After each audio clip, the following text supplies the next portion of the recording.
जनपद मुजफ्फरनगर में समाज सेवा में अग्रणी भूमिका निभाने वाली मूलचंद स्वीट्स परिवार की बहू ममता अग्रवाल एक दीपक शिक्षा की अलख को लगातार जगाती आ रही हैं। तो उसी कड़ी में आज वरिष्ठ भाजपा नेत्री समाज सेवी ममता अग्रवाल ने रुड़की रोड स्थित मलिन बस्ती में दर्जनों परिवारों के साथ मिलकर दीपावली का त्योहार हंसी खुशी से मनाया।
नंदू जी, आज आप मलिन बस्ती के अंदर है और लगातार समाज सेवा करती रहती है। मैं देख रहा हूँ कि आप मिठाई बांट रही है दीपावली की, क्या कहना चाहती है?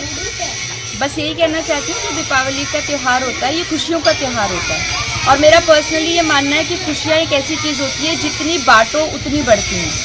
और इसी लालच के साथ मैं भी यहाँ पर आई हूँ कि मैं शायद खुशियाँ बांटूँ तो मेरी खुशियाँ भी बढ़ें। लगातार आप मलिन बस्तियों से बच्चों को शिक्षा की अलग जगाने के लिए जागरूक कर रही है, बच्चों को घर से भी लेके जाती है। मैंने मंडी में भी कई जगह देखा है, तो क्या इधर भी कोई स्कूल खोला है या बच्चों को पढ़ा रही है, क्या किस तरीका? हमने ये कुछ बच्चे तो स्कूल जा ही नहीं रहे थे और कुछ सरकारी स्कूल में जा रहे थे जो बहुत दूर पड़ रहा था, और अब वो कुछ किसी कारण से वहाँ भी नहीं जा पा रहे थे। ये सब बच्चे जो आप देख पा रहे हैं 30-40 बच्चे हैं, इनको हम 1 महीने से कोई 12x12 की दुकान में पढ़ा रहे थे। और अब हमने यही पीछे गली पार करने के बाद एक मकान लिया है, उसे ठीक करा है और उसे एक निःशुल्क शिक्षा केंद्र में परिवर्तित कर दिया है, जो हम दिवाली के बाद शुरू करेंगे।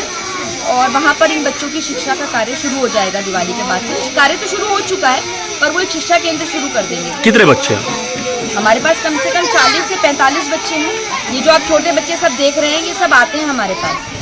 अच्छा मैम, क्या कुछ सरकारी अनुदान भी आपके सहयोग के लिए, कोई सरकारी सहायता या सरकारी अधिकारियों का कोई संरक्षण इस कार्य के लिए आपको प्राप्त हो रहा है? अभी तो कुछ नहीं, हमारे कुछ सहयोगी जरूर हैं। जैसे आप ये देख पा रहे हैं, ये नंदी स्वीट्स के यहाँ से लवली जी हैं।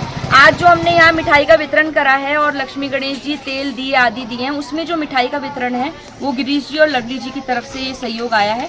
तो इसी तरीके के हमारे कुछ मित्र हैं, ये भी हैं उनमें से गिरीश और लवली जी, और भी कई मित्र हैं हमारे जो समय समय पे हमारी मदद करते हैं और बाकी सब हम करते हैं अपने पास। शिक्षा की अलग जगाने के लिए आपको क्या आगे भी किस तरह के प्रयास रहेंगे? बिल्कुल, ये एक ऐसा प्रयास है जिसे मैं करती रहूंगी। अभी बल्कि मेरे पास शिकारपुर का भी एक स्कूल का आया है, जहाँ एक स्कूल चल रहा था और अचानक से बंद कर दिया गया है, तो हम उसको भी देख रहे हैं। हो सकता है हम आने वाले समय में 2 साल तक उसे भी शुरू करेंगे। वहाँ पे भी करीब 100-150 बच्चे हैं, तो हम उसे भी शुरू करना चाहते हैं। कोई मैसेज मुजफ्फरनगर के लोगों के लिए या उन परिवारों के लिए जो बच्चों को शिक्षा नहीं दे पाते, या उन लोगों के लिए जो इस चीज़ को डिजर्व करते हैं कि वो शिक्षा दे, उन बच्चों के लिए समय निकाले, उन लोगों के लिए? मेरा तो सबके लिए बस एक ही मैसेज है कि शिक्षा का दान, खुशियों का दान, ईश्वर ने हमें बहुत बहुत ज़्यादा आशीर्वाद दिया है कि हम सब बहुत सक्षम हैं।